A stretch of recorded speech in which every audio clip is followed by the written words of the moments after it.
இந்த கிருபையை பற்றி நம்ம வேதத்துல பார்க்கணும் அப்படின்னா,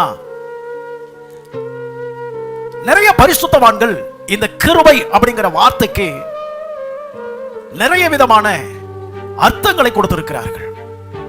எதையெல்லாம் கிருபை என்று சொல்லி இருக்கிறார்கள் அப்படிங்கிறத நாம உற்று கவனித்து பார்க்கும் பொழுது நம்மளுடைய ஆவிக்குரிய வாழ்க்கைக்கு அது மிக பிரயோஜனமாக இருக்கும் என்று நான் நினைக்கிறேன். அல்லேலூயா. அவருடைய கிருபை என்றும் உள்ளது, அவருடைய கிருபை என்றும் உள்ளது. தாழ்வில் நம்மை நினைத்தவரை துதியுங்கள், அவர் கிருபை என்றும் உள்ளது. இல்லையா?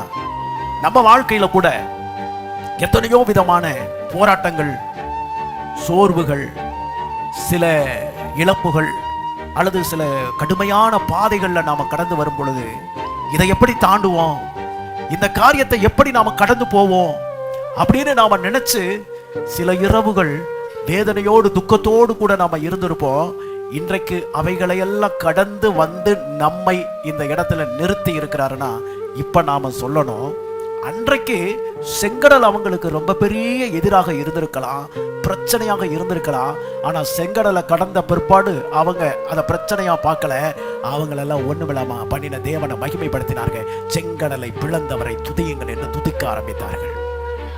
நம்ம வாழ்க்கையில கூட எத்தனை விதமான தோல்விகள், இழப்புகள், பிரச்சனைகள், அதை தேவன் மாற்றி கொடுத்ததுதான் அவருடைய கிருபை.